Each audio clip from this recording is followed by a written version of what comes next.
नमस्कार आप सभी को। आशा करते हैं कि आप लोग अच्छे होंगे और आज हम लोग बातचीत करेंगे जो हमारा मौलिक अधिकार था उसमें हम लोगों ने संवैधानिक उपचारों का अधिकार यानी आर्टिकल 32, 33, 34, 35 इनको हम लोगों ने नहीं पढ़ा था। इनसे पीछे हम लोगों ने सभी चीज़ों को पढ़ लिया था। अगर आपने वो नहीं देखा है तो आप लोग वो वीडियो को देख लीजिएगा ताकि आगे की वीडियो जो है वो और आसानी से समझ सके और अपना मतलब जो थ्योरी है उनको आप आसानी से बैठा सकें।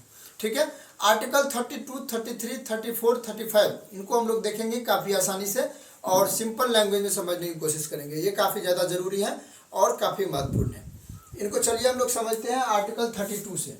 आर्टिकल 32 इसमें डॉक्टर बी आर अम्बेडकर ने इस आर्टिकल को क्या कहा है? आत्मा कहा है। हमने इसके ऊपर पहले भी चर्चा किए हैं कि आर्टिकल 32 को डॉक्टर बी आर अम्बेडकर ने क्या कहा है? आत्मा कहा है। ये इसलिए कहा गया है क्योंकि मूल अधिकारों की जो संवैधानिक उपचार है वो कौन करता है? आर्टिकल 32 करता है। मतलब ये हुआ कि हमारे जो अधिकार है इनकी रक्षा कौन करेंगे? न्यायालय करेंगे। इसके लिए प्रावधान किया गया है इसमें, तो इसीलिए ये काफ़ी महत्वपूर्ण है, एक आत्मा की तरह है भी।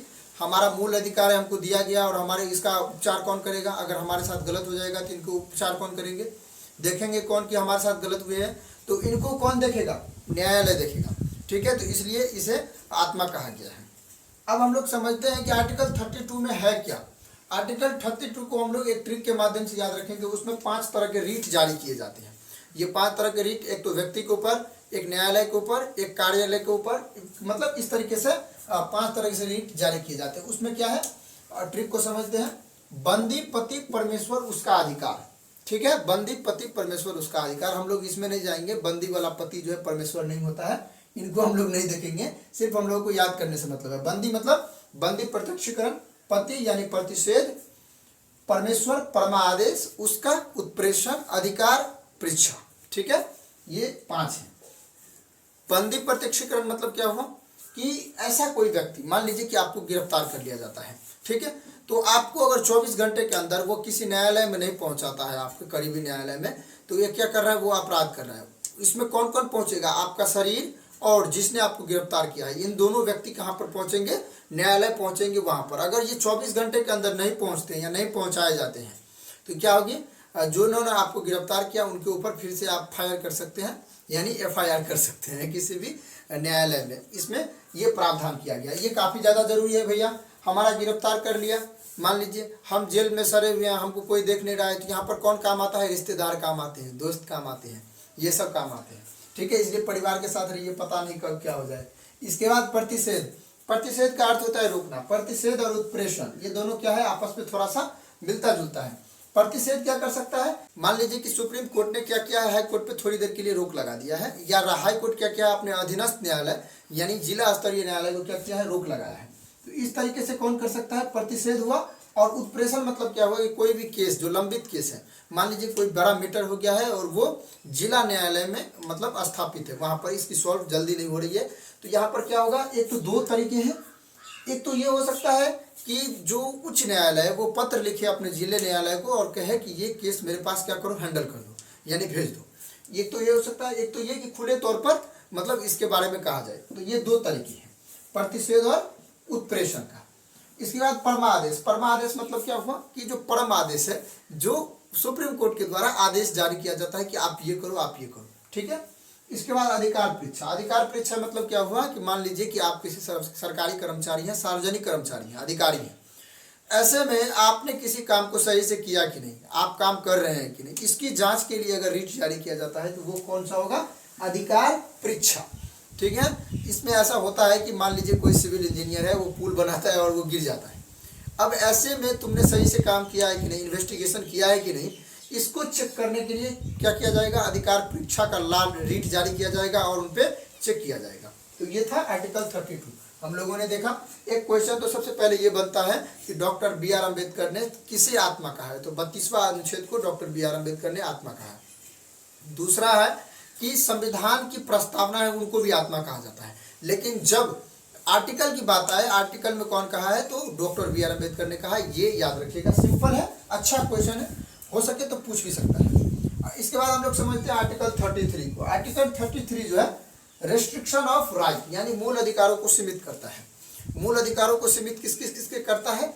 मान लीजिए कोई निजी व्यक्ति के ऊपर नहीं कर सकता है, ये सिर्फ ऐसे व्यक्ति को करेंगे जो क्या है, सार्वजनिक है, सार्वजनिक अधिकारी है, इनके ऊपर काम करेंगे। एक तो इसमें कौन सा हो सकता है, एक तो सेना हो सकता है, गुप्तचर हो सकता है, राजदूत हो सकता है और मीडिया हो सकता है। मीडिया निजी है लेकिन उनको ऊपर क्या करना है, मूल अधिकार को सीमित करना हमारे लिए ज़्यादा जरूरी है। मान लीजिए कि मीडिया क्या करती है कि मान लीजिए कि हमको पाकिस्तान के ऊपर सर्जिकल स्ट्राइक करना है, मैं यहाँ पे सारा बीतियान को उड़िया पुड़िया रहा हूँ कि ऐसे करना है, ऐसे जाना है, मतलब तैयारी चल रही है। अगर मीडिया वाले आ जाए यहाँ पर कैमरा लेकर, लाइव देखिए तैयारी चल रहा है, पाकिस्तान के ऊपर सर्जिकल स्ट्राइक होगा, तो वो ऐसे कंडीशन में क्या होगा कि वो तो टीवी पे जारी कर देगा। अब ऐसा होता है कि भारत में भी दुश्मन है, तो वो क्या करेगा, उनको कंसल्ट कर देता है, ये उनको कंसल्ट कर देता है। इनमें क्या होगा, वो पहले ही सचेत हो जाएगा, हो सकता है कि मेरे ऊपर ही भारी पड़ जाए। तो ऐसे कंडीशन में क्या होगा, मीडिया के ऊपर भी मूल अधिकारों की सीमित जरूरी है। इसके बाद राजदूत, राजदूत मतलब क्या हुआ कि जो संदेश को यहाँ से वहाँ गुप्तचर वाले काम करते हैं। इसके बाद एक गुप्तचर क्या है, आईबी, जैसे इंटेलिजेंस ब्यूरो, रॉ है, ये सब क्या है, गुप्तचर है। ये वाला एजेंसी जो है वो गुप्तचर है, उनके मूल अधिकारों का हनन मतलब छीना जाता है, उसके अंदर काम किया जाता है, किसी के अंडर काम किया जाता है। मान लीजिए कोई आर्मी है, उसका कमांडर कहेगी यहाँ पर तुम फायरिंग करो, वो कहेगा नहीं मेरा मूल अधिकार है, मैं अपने मन से करूँगा, ऐसा संभव है नहीं है। मान लीजिए कि मेरा गुरु है, मुझसे कहे कि तुम अभी पढ़ो, तो ऐसा हो सकता है कि मैं अपने अधिकार के विरुद्ध न जाऊँ, ठीक है। तो ऐसे कंडीशन में हमें उनकी पालन करना, उनकी आज्ञाओं को मानना जरूरी है। तो यही क्या है, मूल अधिकारों की सीमित है। अब हम लोग समझते हैं कि आर्टिकल 34 क्या है और ये क्या कहता है। देखिए आर्टिकल 34 काफ़ी महत्वपूर्ण है। इसमें मार्शल लॉ की चर्चा किया गया है, जिसे हिंदी में सैन्य कानून कहते हैं। ये काफ़ी महत्वपूर्ण है। हम लोग एक दिन चर्चा करेंगे मार्शल लॉ, डिफरेंस बिटवीन राष्ट्रीय आपात, ठीक है। राष्ट्रीय आपात को एक साइड करेंगे और मार्शल लॉ को एक साइड करेंगे, दोनों के बीच डिफरेंस देखेंगे। ये काफ़ी महत्वपूर्ण है, इनको समझना भी। और एग्जाम के दृष्टिकोण से आपको अगर टिक करने के लिए हो मिले, चूज करने के लिए, तो हम इस क्वेश्चन का प्रयोग कर सकते हैं, देख सकते हैं उनको। और हमें समझना भी काफ़ी ज़्यादा जरूरी है। सैन्य कानून मतलब क्या हुआ कि कहीं पर अगर मार्शल लॉ लागू कर दिया जाता है, तो अगर सेना वाला कानून लागू कर दिया जाता है तो आपसे बिना कुछ पूछे कुछ भी कर सकता है।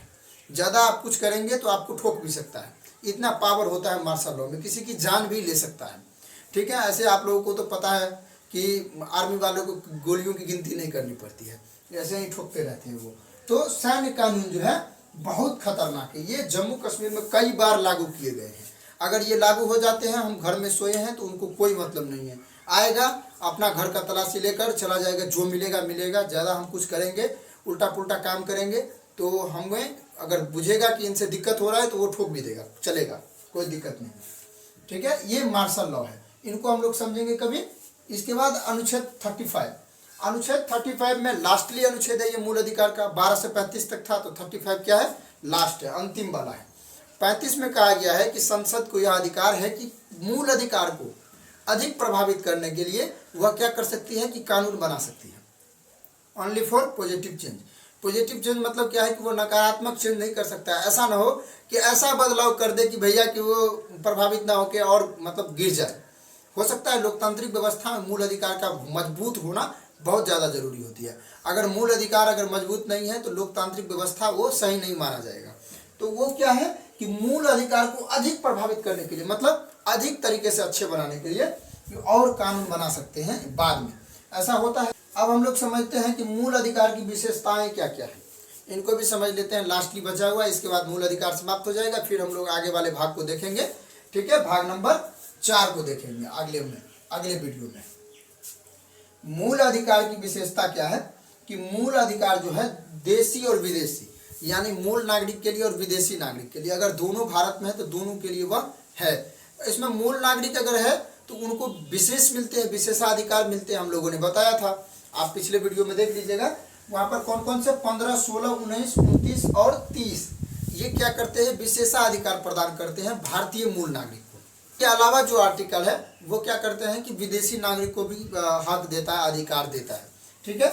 इसके बाद तीसरा विशेषता क्या है, तीसरा विशेषता यह है कि आर्टिकल 20 और 21 जो है, यानी 21 में क्या था, अपने जीवन को रक्षा करने का अधिकार, यानी क्या है 20 और 21 जो भी मतलब अधिकार है हम दोनों का, वो क्या है कि आपातकाल, राष्ट्रीय आपातकाल अगर घोषित हो जाता है तो उस समय भी हनन नहीं किया जा सकता है। यानी हम अपने जीवन की रक्षा करने के लिए खुद भी सक्षम हैं, खुद भी करेंगे, ये कभी भी मतलब हमसे छीना नहीं जा सकता। ये हमें 3 मतलब मूल विशेषता, अधिक विशेषता प्रदान करता है।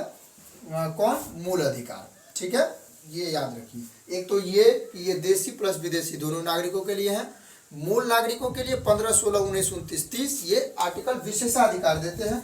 20 एवं 21 जिसमें जीवन रक्षक और आपातकाल से संबंधित जो भी चीजें हैं उसमें भी हमें अपना अधिकार नहीं छीना जा सकता। हम अपने मूल अधिकार में एक जीवन रक्षा की अधिकार हम कभी भी कर सकते हैं, चाहे कुछ भी हो जाए। तो ये था, हम लोगों ने देखा कि आर्टिकल 32 में क्या था। आर्टिकल 32 में एक ट्रिक था, जो ट्रिक कौन था? बंदी पति परमेश्वर उसका अधिकार, यानी बंदी प्रत्यक्षीकरण, पति यानी प्रतिषेध, परमेश्वर यानी परमादेश, और उसका मतलब उत्प्रेषण, अधिकार मतलब अधिकार परीक्षा। ये थी 32 में। इसके बाद 33 में क्या कहा गया था कि मूल अधिकारों को सीमित किया जाता है। मूल अधिकारों को सीमित किस किस पर किया गया था? एक सेना पर, एक गुप्तचर पर, एक राजदूत पर, और चौथा क्या था? मीडिया पर। ये किया गया था आर्टिकल 32 में। फिर आर्टिकल 34 में हम लोगों ने क्या देखा कि मार्शल लॉ है, यानी सैन्य कानून है। अगर ये लागू हो जाता है तो मूल अधिकारों की पूर्ण रूप से क्षति हो सकती है, छीना जा सकता है। इसमें सिर्फ सेना की चलेगी, दूसरा किसी को नहीं चलेगी। ठीक है, ऐसा होता है। लेकिन ऐसा भी हो सकता है, एक कंडीशन ऐसा भी हो सकता है कि सेना के ऊपर मार्शल लॉ लागू कर दिया जाता है, लेकिन भारतीयों के ऊपर, अगर संपूर्ण भारतीयों के ऊपर अगर अत्याचार होने लगे सेना से, मतलब ऐसा हुआ है इतिहास में, तो ऐसी कंडीशन में उनका विरोध हो सकता है। ये प्रावधान कौन बचाएगा? कौन भैया? तो वो अपना न्यायालय। इसके बाद आर्टिकल 35 क्या कहता है कि मूल अधिकार को अधिक प्रभावित बनाने के लिए आप इसमें चेंजिंग कर सकते हैं। वो भी क्या कर सकते हैं? ओनली फॉर पॉजिटिव चेंजिंग कर सकते हैं, ना कि अदर कर सकते हैं। इसके बाद मूल अधिकार की विशेषताएं क्या थी? ये देशी प्लस विदेशी दोनों के लिए था। 20 एवं 21 की रक्षा हम लोग हमेशा करते रहेंगे, चाहे कुछ भी हो जाए। और एक था कि 15, 16, 19, 29, 30 ये क्या है कि मूल अधिकार हमें सिर्फ भारतीय होने के कारण मिलता है, विशेषाधिकार मिलता है। आशा है हमें कि आपका एक भी डॉट नहीं रहा होगा, लेकिन फिर भी अगर आप डॉटफुल हैं तो आप हमें कमेंट करिएगा और कमेंट में ज़रूर बताइएगा। हम आपकी समस्याओं को ज़रूर सॉल्व करेंगे और पॉलिटी लगातार चलती रहेगी। हम लोग इसको जल्दी से ख़त्म करने की कोशिश करेंगे और कुछ कुछ सिंपल प्रॉब्लम अगर आपके फंसते हैं तो उनके ऊपर भी हम छोटा लॉग टाइप पे बना के आपको सॉल्व करेंगे। ठीक है, बहुत बहुत धन्यवाद आप सभी को। नमस्कार।